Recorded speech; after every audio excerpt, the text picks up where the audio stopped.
Hello, this is Heather. And as always, know yourself, treasure life, love others. This time I'm introducing a topic which is very complicated, maybe the most complicated one that I know to talk about or to teach or to live myself. It's running your own mind. So, all of us have heard those quotes or that information that we only use a percentage, probably a small percentage of our brain. And then I make a distinction between, okay, what's the difference between a brain and a mind? And I think the brain is our biological organ, the thing that kind of is the operating system that runs everything in our bodies. And then the mind is the essence of the human soul or spirit or life. And that our mind is in our brain and runs our brain, or to some greater or lesser degree.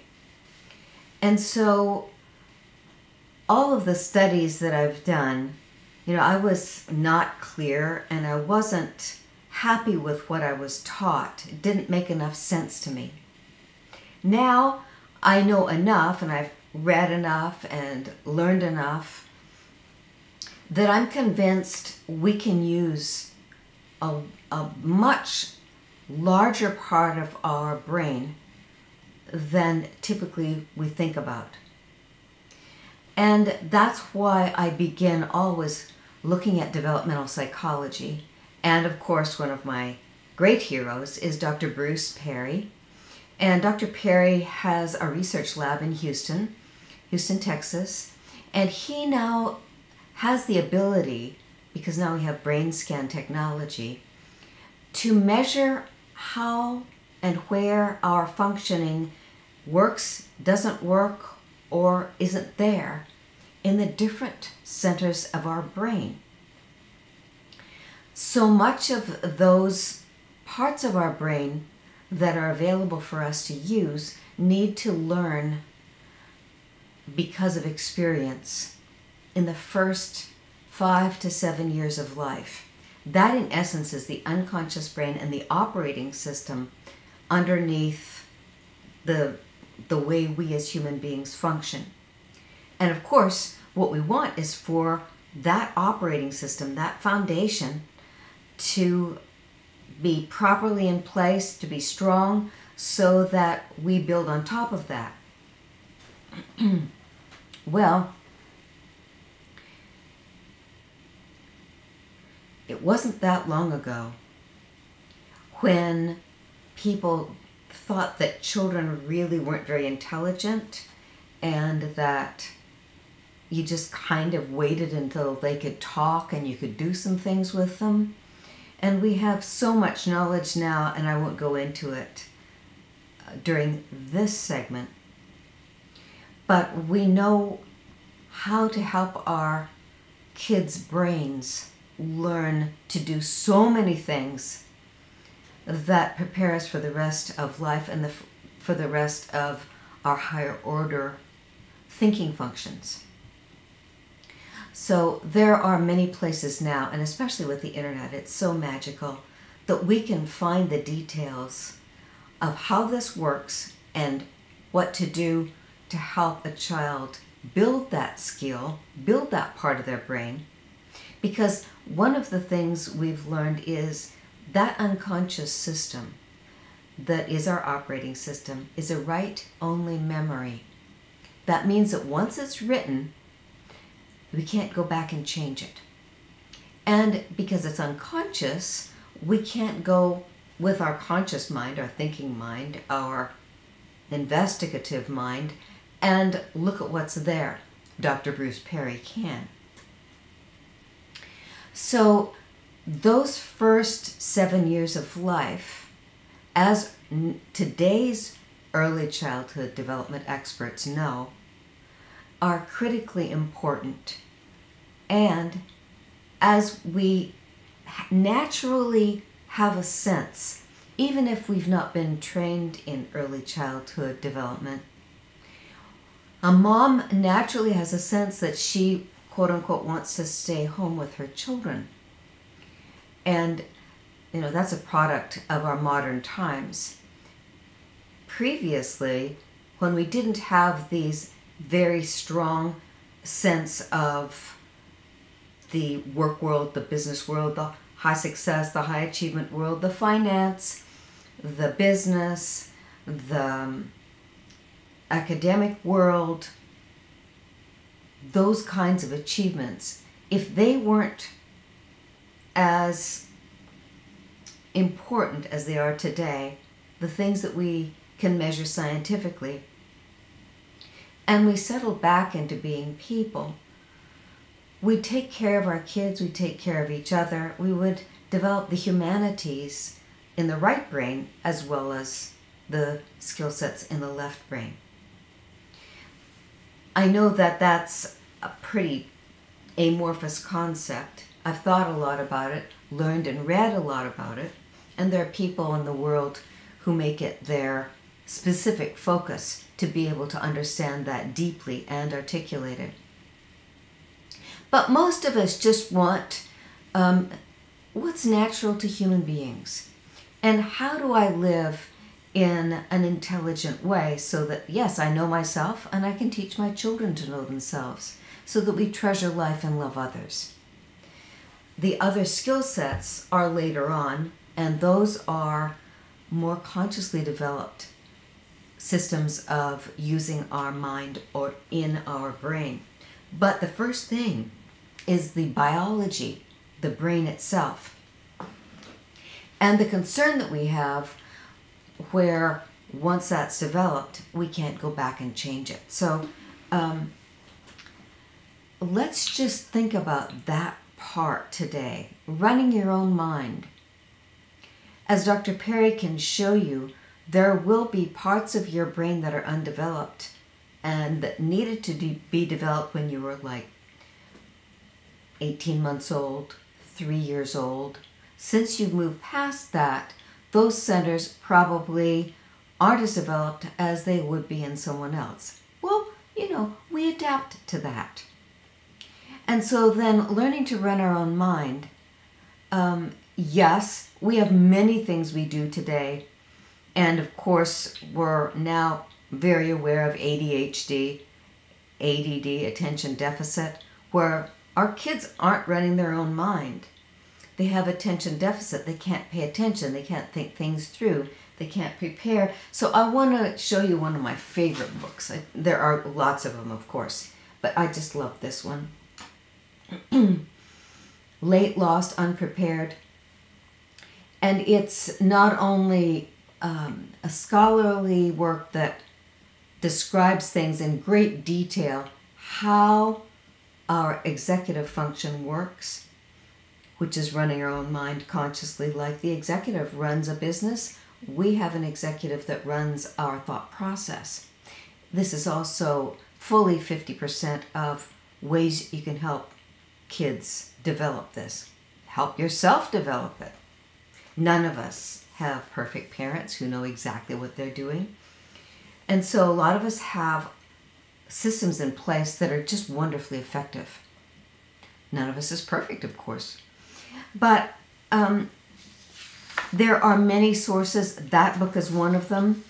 I also wanted to share with you this. This is the Center on the Developing Child in Harvard, and it's absolutely superlative.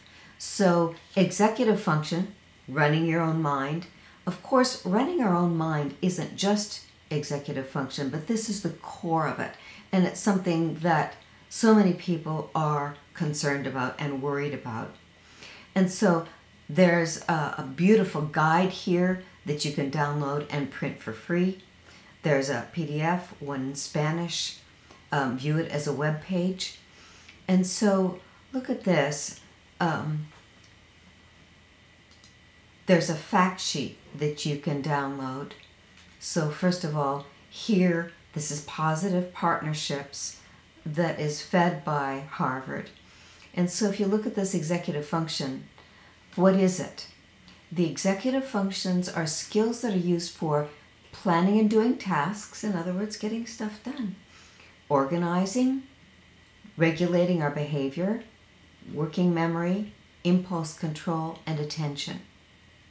So we could go through all of these pieces in great detail, and books like Late, Lost, and Unprepared will do that. But I want us to think about it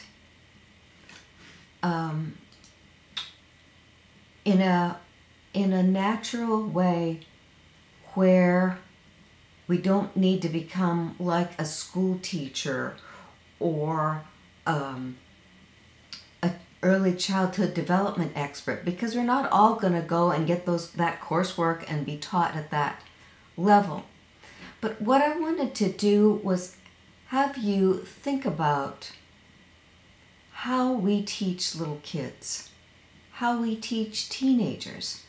A lot of these abilities, in essence, to run our own mind, we got it kind of like osmosis, not even understanding that what it is that we do and how we do it. We're just naturally able to do certain things because we were around the adults and watched them, or they coached us. So of course, if we want our kids to learn to run their own mind so that we can run our own minds, we want to give them the experiences where they develop that. There's a problem with people deciding that kids need to go over there and get it done, where the natural way is, if you think about it, how to tie a shoe. There are a whole lot of things inherent in learning to tie a shoe. Think about standing over a child and pointing at them and saying, well, do it this way and do it this way and do it this way. Kind of mechanistic. And then think about a child sitting on a little low stool beside Grandpa. And Grandpa's he's up against, touching with warmth. And they're just kind of talking about it, puzzling it, step by step, figuring it out, and then doing it over again. It's a function of how we love our little ones. Because the best way of loving, of course, is doing stuff together. Think about our Girl Scouts and our Boy Scouts. Those are structured programs created by people who love kids and want to do everything that they can to enrich a child's life. Those kinds of things are naturally taught by parents who have time to be with their kids and love doing things with their kids. Not everybody wants to be a parent or be around children. Some people, that's their passion in life. But that doing things shoulder to shoulder with a child, showing them and then letting them see how you do it. I'm thinking about teaching a child how to use a sewing machine. Rather than giving them an instruction book, they sit and watch Grandma or Mom. And they may get impatient with it and go off and do something else. But bit by bit, they come back and forth and learn how to do quite a complex skill like that, which takes a good deal of focus, eye-hand coordination, thinking about materials. Think about teaching a child to learn how to fish with the bass boat and the engine and the water and the fish and the lure and the fishing line. How many parts there are a child learning to run their own mind, shoulder to shoulder with a loving adult, doing something interesting and meaningful. It's not about, did you do your homework? Well, go clean your room. It's not about, go practice the piano. So how many times have you encountered people that said, I wish my parents had made me stay with my music lessons. Even an adult, if they haven't been habituated to it, has a hard time, as they say, putting in the hundreds, if not thousands of hours in the practice room. We establish that way of, in essence, running our own mind in the beginning with love and mentoring. So practicing becomes a habit. And when we develop habits, that is stored in a different part of the brain than consciously paying attention.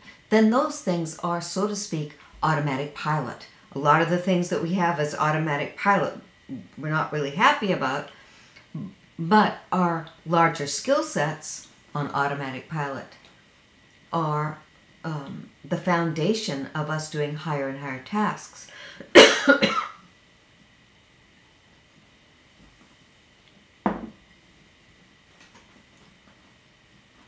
When I looked at the Boy Scouts, of course I've never been a Boy Scout leader, but I'm very conscious of wanting to find ways for parents to get the support from a civilized, educated community to enrich the lives of their children and to enrich the lives of their family, their whole family, and how their family talks and lives together.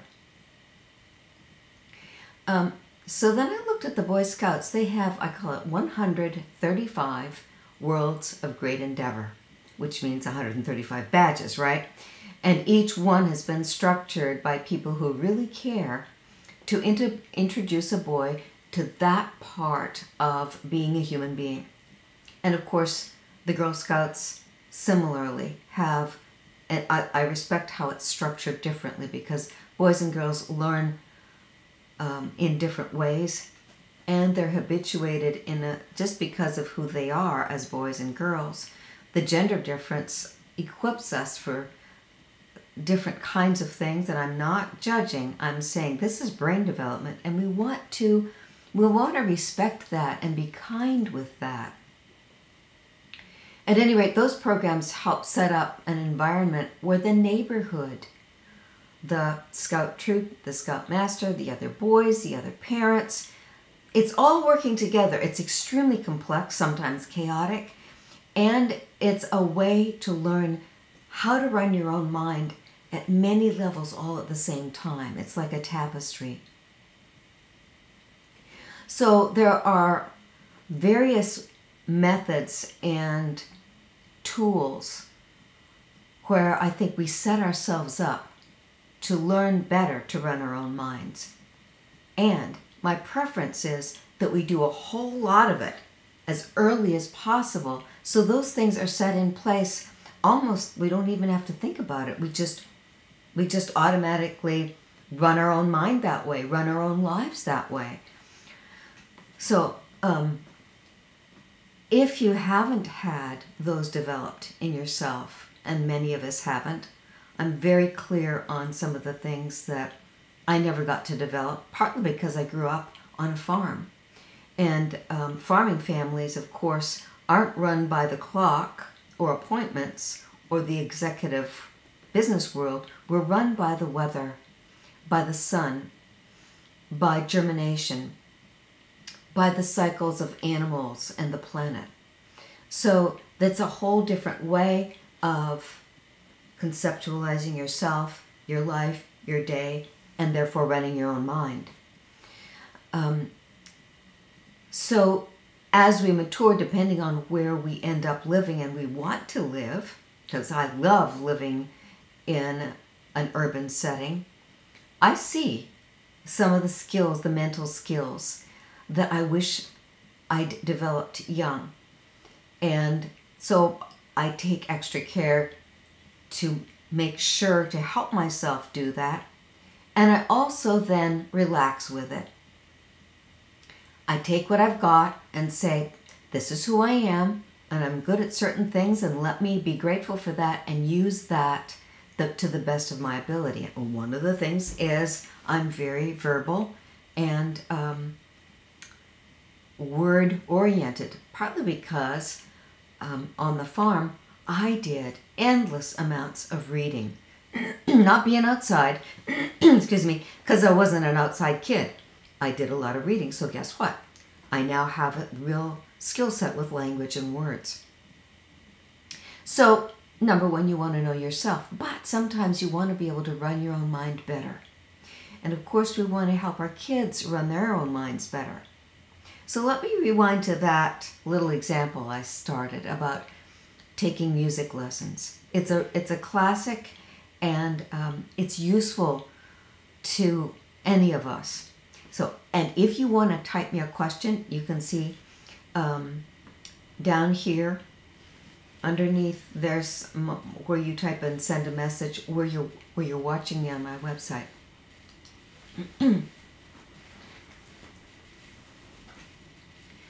So think about the most successful musicians, since I'm going to use that example. And one of the things we know now is the Suzuki method is one of the best. Well, you know why it's one of the best. Many of you probably have done it, or you know about it. The parent goes with the very young child to the lesson, and the parent learns how to play the instrument. So I'm thinking about the violin. Violin is a very complicated instrument, very difficult to play. But Suzuki begins to teach children when they're like 3 years old. So their brain, so many brain centers are right in the middle of developing at that point, at 3 up to 7, so much is happening. And notice it's the parent, they go to the lesson, but most of the time the parent is the teacher. And it takes quite an investment for an adult to put themselves aside and focus on the child by learning the method that the child needs to learn and becoming the child's teacher. And I call that companioning or mentoring. So we want to make it appealing and fun, because whatever it is that we love to do, we're going to do it more, we're going to focus on it, we're going to want to do it over and over and over again. So the idea of go over there and practice doesn't work. It's too serious, it's putting the child away from you, it's telling the child to do something that maybe they don't know how to do or they don't like to do. But remember, love others. That's, to me, the most pervasive universal engine that drives us to love others. Little kids love their moms and dads and are naturally obedient to them when they feel connected and loved. And doing music lessons, of course, is one of the superlative ways that we have to connect with our children and establish that loving bond that never goes away, that we want to preserve for a lifetime.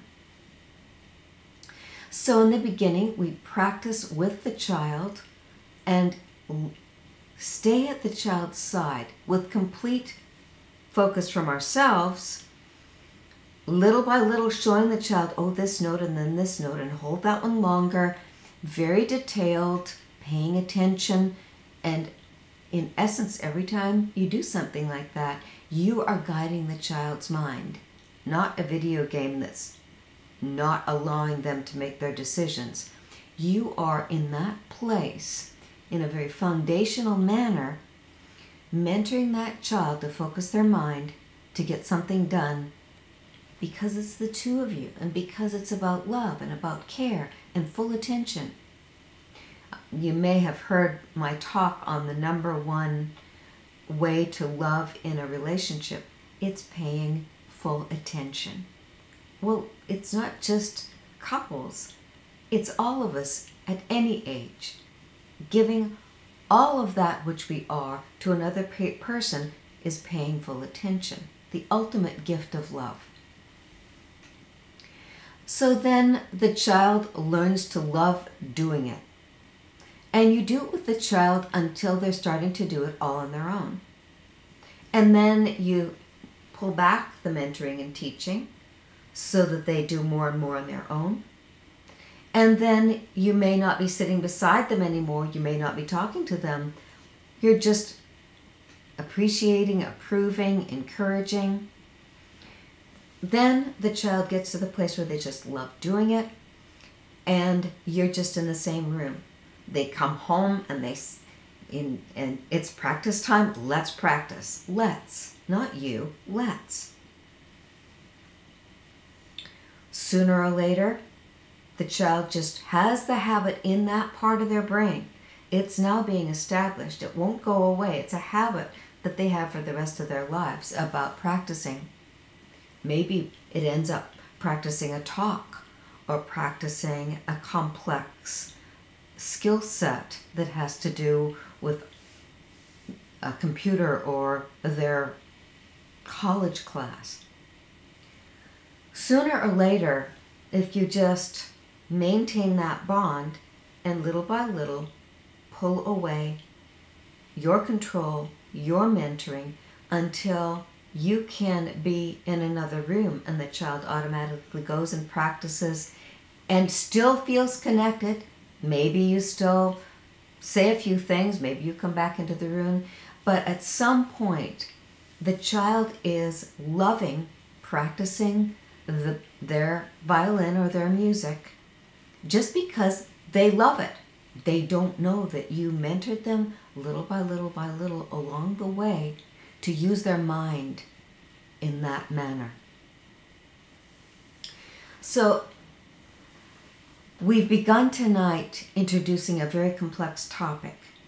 But as I've described that piece of helping a child learn to practice an instrument, and then companioning them through the years so that they become a master, an expert at it, it may end up being their career, or it may end up being a hobby, or they may stop it at some point, but that habit pattern is in the brain. They have it. They'll never lose it. So thank you for listening this evening. If you would like my handouts on developing executive function or any of the materials that I shared with you tonight, just call me, text me, email me, sign up at my website and give me your email address, and I'm happy to share that with you because I want you to know yourself, treasure life, and love others. And that means running our own minds for our own lives and not feeling like somebody else, some program, some job is running our lives or our minds for us. If we think about the music lessons, that's a really good example. Also, just think through that one in the same way, companioning, connecting, bonding, and paying full attention about cleaning up your room, about cleaning up your home, about putting things away in the laundry. If we begin with one of those activities and pay full attention and show the child, because we are invested fully, little by little, they are excited that they can do it. It's that me do, and then they can do it for the rest of their lives. If we have a hard time doing something like that, something was missing back when we needed a grown-up to pay full, undivided, loving attention to us and just show us how it's done. So that's the beginning of running our own mind. Thank you for watching this evening, and I will talk to you next Monday night for my live question and answer. As always, know yourself, treasure life, and love others.